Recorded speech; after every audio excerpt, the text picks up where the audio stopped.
When I first started pickleball, there was very little information online about how to properly play and strategize. So in this video, I'm gonna go over 10 strategies that I wish I knew when I was getting started. Looking back, I wasted so much time losing games I could have won because I didn't know these. So make sure you know these strategies, because if you don't, you won't be playing to your fullest potential. If you're new to the channel, it's our personal goal to give you all the resources to take your game to a higher level. So if you're looking to improve, make sure to subscribe. Now though, let's get into our strategies. At number 10 on our list though, we have a very, very interesting strategy that you probably have never heard before. So, a lot of the time when you're playing games in pickleball, you're gonna have a very lopsided team, meaning you might be way better than your partner, or your partner might be way better than you. And there's a very specific way to strategize this so that the better player ends up hitting more balls. A lot of the time you might just wanna keep things even, but if it's really competitive and you wanna win, you definitely should follow this strategy in that situation. So let's assume in this example, I'm the better player and Drew's the worst player on the team. What we want to do is we wanna put me on this left side as much as I possibly can be. And the reason for that is the person that's on the left side generally tends to cover the middle of the court more often. And that's generally because I'm righty and Drew's righty, and I have my forehand in the middle. So in most situations, if the ball's in the center of the court, I'm gonna be, hitting my forehand there. So when you play like this, that alone is already gonna give me way more shots than Drew. So I'll probably end up hitting 60% of the shots in every point just because I'm on the left side and I'm taking those middle balls. But to take this strategy even farther, and a lot of pros do this, when you're this player, you can actually be a little bit more aggressive and cover 60% to even 70% of the court in certain situations. So regardless of whether or not I'm at the back of the court or the front of the court, I can get aggressive and cover this middle region. So for example, if we just served, I can get aggressive and cover any third shot that comes into the middle. And at the kitchen, I can sort of do the same thing and guard these middle balls. A really cool way to make this happen, guys, is with stacking. So if I ever need to serve on the right side, I can have Drew come over here on my right, and then after I serve, I slide over, and I'm in that position on the left so I can cover the middle better. You might think this is a little bit mean, but there's a reason that all the pros do this, because it works. Think, if I was gonna play doubles with Ben Johns, #1 player in the world, it would be in my best interest to stand on the right side and let him take as many balls as he safely can. It's just a strategy that lets the dominant player do most of the work. If you're playing a rec game though, guys, by all means, just cover the court 50-50. If your partner doesn't know about this strategy, they might think it's a little mean that you're covering a big percentage of the court. So this is something that you definitely need to plan out with your partner before you start playing. So make sure to send this to your partner if you want to run this together. And if you're a lefty player, you would do the exact same thing, but flip it over. So if I'm a lefty, I'm gonna have my forehand here. So regardless of whether or not my partner's a righty or lefty, I would want to be covering the middle from this side. And that leads me right into my next section, guys, which is the strategy of who should cover the middle when you and your partner are both at the net. So, as I just said, in a lot of cases, this person on the left is gonna have their forehand in the middle, and they're gonna be the one that dominates this section of the court. And that's very true if the ball's coming from the middle sections of the court. So if the ball's coming from the middle of the court, usually I'm gonna be the one that gets aggressive and sticks out my paddle to hit a forehand volley. But if the ball's coming from the sides of the court, things actually start to change. So, let's say I hit the ball to this section of the court over here. What me and Drew are supposed to do is what's called shading. So shading is where we actually shift over like this. And the reason that we do this is to cover the sections of the court that the person hitting the ball has a better opportunity to hit to. So if the ball is coming from this side of the court, they have a very good opportunity to hit the ball down the line and down the middle. But they don't have a very good opportunity to hit the ball at a cross-court angle. And even if they do, it's going to be pretty slow, so Drew can slide over and get that shot. So in this situation, it's in me and Drew's best interest to slide over like this. So this is called shading, like I said. And if they're hitting the ball down the middle from that section of the court, Drew's gonna be the one to cover the middle. So it's not always the best case for your forehand to cover the middle. If the ball's on the other side of the court, we do the same thing, but we'd shift over in the opposite direction. So Drew's covering the line right there, I'm covering the middle here. Cross court's a little open, but I can always slide over. So if they were to hit down the middle in this situation, I would cover it with my forehand like that. At number 8 on our list, we have the strategy of when to move forward and when to stay back. So when you're at the back of the court, you know that it's your primary goal to try to get in, but it's not always smart to do so. Think, if I hit a high shot like this and try to move in, it's pretty much impossible for me to do anything effective while I'm moving forward. So how do we determine what's a good shot to move forward on? It has everything to do with how high your opponent is making contact with the ball on their side of the court. So let's imagine Drew is the player that you're hitting your drop to. Ideally, you want your opponents to hit the ball from a lower position, okay? So let's consider this the green zone, okay? For this example, this is the green zone, okay? This middle height area right here is the yellow zone, And up here, we got the red zone, okay? So if I'm ever able to make Drew make contact with the ball down here in the green zone, that's my green light. So I wanna go forward as quickly as I can and try to make it to the kitchen ideally. If I can make him hit it in the yellow zone, this is my yellow light. So in this situation, I wanna move halfway into the transition zone, plant my feet and get ready for a reset. In the red zone, this is my red light. There, I wanna stay back because he's probably gonna hit a really hard shot that I need time to react for. Now, I'm gonna show you examples of all three. So really the only way to get my opponent to hit the ball in the green zone is to hit a drop. So let me show you how that looks. So you see there, I got it right at Drew's feet. The ball landed right in the back of the kitchen. He has to make contact with that ball from about right here. So to me, that means he has to hit up on the ball. And when he has to hit up, he can't attack me. So I have that green light to run forward and ideally make it to the kitchen by the time he hits his next shot. A yellow light looks something more like this.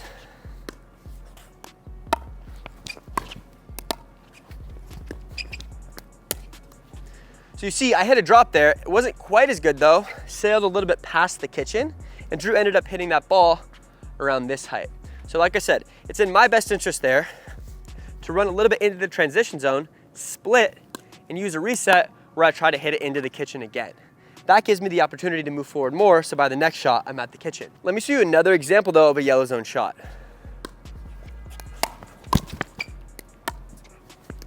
So if you see there, I used a forehand drive, and I made Drew make contact with the ball around this height. And from this height, you can be a little bit aggressive, but off that super hard shot, it's kind of hard to be. So in that situation, I can still creep in a little bit because I know Drew isn't gonna be able to do too much damage on me. And from this position, I can actually react to whatever shot he hits. So he might actually pop it up like this to where I can crush it. He could hit at my feet where I hit a reset. Or like in my first example, he might just hit it really short where I can move forward and start dinking. The last situation is if you hit a ball into the red zone like this.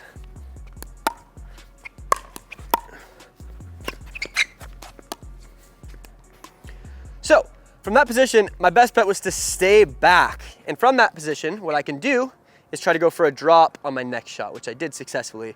And that gives me the ability to move in. What you don't want to do is hit a high ball and then move forward and get killed. From this position, you have way less time to react, and it's pretty much impossible to get a good shot into the kitchen so you can keep moving forward. At number 7 on our list, we have the strategy of surrendering. So going off of what I just said, if you're the player that's at the kitchen and you're hitting a ball down here in this green zone, that's their cue to move forward. And while it can be really tempting to be aggressive from this spot, if you do so, you might just give your opponent a really easy shot like that they can kill. So a lot of the time, if you have a really difficult shot right here, could be the 4th shot of the rally, your best bet is to actually just surrender and start dinking with them. So let's see how that looks.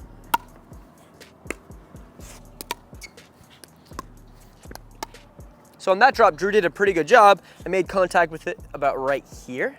And from this position, I don't have a very good opportunity to be aggressive. Like I said, if I try to be aggressive here, I'm probably giving him an easy shot or I'm gonna hit it out or something. So my best bet is to get into that dinking situation and start strategizing from there. It's kind of tough sometimes to get rid of your advantage on the point, right? Before I was in an offensive position because I was up and he was back, but sometimes you need to accept a neutral position where you're in a dinking situation with your opponents. And if you're the type of player that likes to hit really hard and be aggressive, don't worry. Later in the video, I'm gonna show you how to finish off easy shots every single time.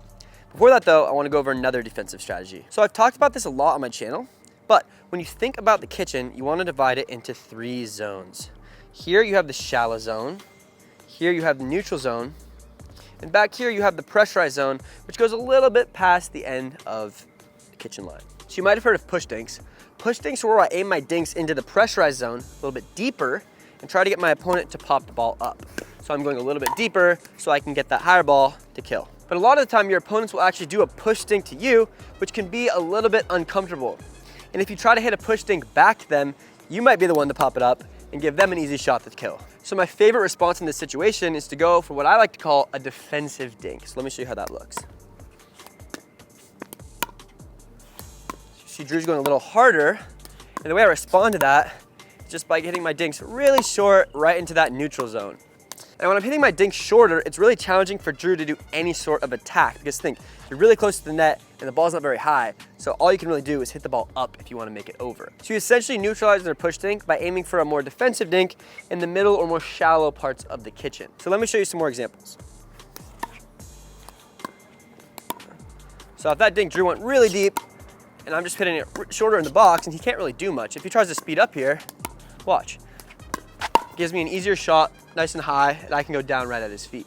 So his best bet in that situation is to just continue dinking, and then you can try to be the one to go for the push dink and be aggressive. These actually work really well against bangers because you can lure them into being aggressive in bad situations where you actually end up being the one that gets the advantage. If you want to be able to hit those types of defensive dinks though, you need to be accurate, and the only way to develop accuracy is with practice. So let me show you one of my favorite drills to develop that. All you need is either a wall or the dink master like I have here, and you can start dinking like this. So you see, if I'm going for harder dinks like this, those would be push dinks. So those would land deeper in the kitchen. For defensive dinks though, I just want them barely to be going over the net so that they're sloping downward by the time they reach the net. And if you can do this, I guarantee you'll be able to hit defensive dinks in games. And while this kind of practice seems really simple, this is the type of repetition you need to go from a banger to an advanced style player that can use those defensive dinks and have that much accuracy to hit shorter into the kitchen. So all you need to do, get on a wall, just really aim just a little bit above the net so that the ball's sloping over when it gets there. If you want to check out the Dink Master, we have it linked in the description. At number 5 on our list, we have an aggressive strategy. And it's the strategy of targeting the right shoulder or the middle. When you're being aggressive in a pickleball point, the targets that you choose are extremely important, and some work a lot better than others. My personal 2 favorites are the right shoulder and the middle of the court. And you can use those pretty much from anywhere on the court. But one of the main spots you do it from is at the kitchen. So if I'm in a dinking situation at the kitchen, usually these dinking situations end with someone speeding up. So that shot I just went for is called a speed up. And when you go for a speed up, the targets that you choose are extremely important. So when I'm going for that speed up, 2 of my top targets are the right shoulder, like you'll see here.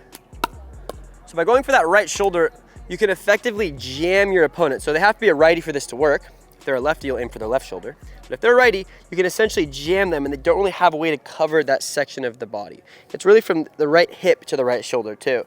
So by aiming for this region on a speed up, you make it really hard for your opponent to respond. And when you go for the middle, obviously you're playing 2 players, so a lot of the time there's just a big gap between them. So you can go for the middle and thread that needle, and a lot of the time they'll be a little bit confused as to which one of them should take it. It makes it really easy to win the point with a shot like that. From the back of the court, if you're using a hard drive, it's a little bit harder to aim for that right shoulder, but one of my favorite places to hit my drives is right down the middle, which looks like this. So just like when you're up at the kitchen, it can confuse your opponents. They might not know who should take it. You might get an easy shot that you can come in on. At number 4 on our list though, we have the strategy of how you can mix up your serve. So when you're serving in pickleball, usually you're gonna go for topspin and try to hit it deep in the box like this. So when I say mixing it up, what I'm referring to is how we can change our serve every time to make things a little trickier for our opponents. The first way you can mix it up is by aiming for different sections of the box. So what I can do is I can hit some serves more towards the center like that, and I can hit other serves more out towards the side like this. And depending on what shot my opponent's weaker at, maybe they have a weaker backhand, maybe I can aim for more for that section. The other way I can mix up my serve is with different spins and trajectories. So like I said, that heavy topspin is the main one I want to go for, but I can also occasionally mix in a screwball where I cut to the side like this, or even a lob serve where I hit it high like this. And what this does is it gives your opponent a different shot that they aren't used to. Because if you're hitting the same serve every single time, your opponent might get used to it and they're gonna be hitting good returns over and over again. So they may be really good at returning the screwball or the lob serve, but you can go for those sometimes, test it out. They might actually really not like it, and you can get some free points like that. And if you like the lob serve, make sure to like this video and comment your favorite change-up serve. Our next strategy though, at number 3 on our list, is the strategy of being aggressive with direction changes. So a lot of the time, the best way to finish off the point is by switching from one partner to another. And there's a few different ways you can do this. So as you can see here, we're in a dinking situation, and one of the best ways for me to accelerate is by changing direction down the line at the person in front of me like I just did there. And the reason for this is, one, when I go down the line, the person in front of me is a lot closer, so they have less time to react. And also, when I'm dinking with one partner and I'm not hitting the ball to the other partner, they might just not be quite as ready for the shot to come to them. You might just be falling asleep, right? If you haven't hit the ball for a while, you're not necessarily used to hitting the ball. So by changing direction from one person to the other, you can stun them a little bit. But you can also do this from the back. So if I'm hitting aggressive shots to Drew while he's back here like this, he might pop the ball up. And what I can do is switch to his partner who might not be in a great position and end the point like that. So essentially you use one partner to set up the other like this. Our number 2 strategy though is the strategy of staying in the point when you're on defense. And there are 2 main shots that you use to do that. The first is a drop into the kitchen, and the second is a sky lob. So if you're really out of position, your goal is to make your opponent hit one more ball. So depending on what situation you're in, you always want to choose one of those 2 shots. So the best time to go for the drop is when you have enough time and balance to still hit the ball into the kitchen. So let me show you how that looks.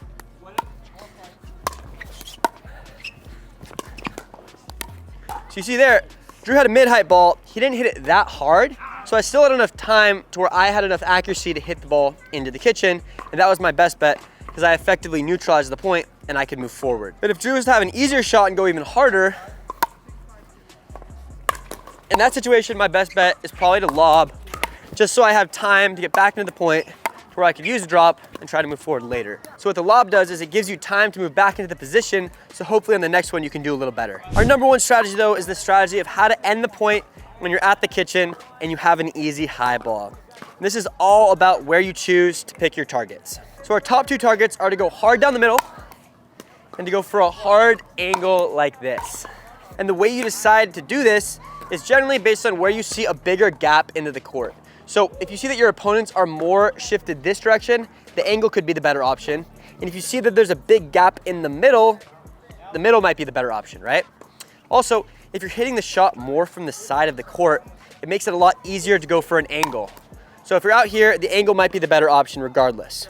It's your job though to spot the biggest possible gap, aim right around the depth of your opponent's feet, and go right there.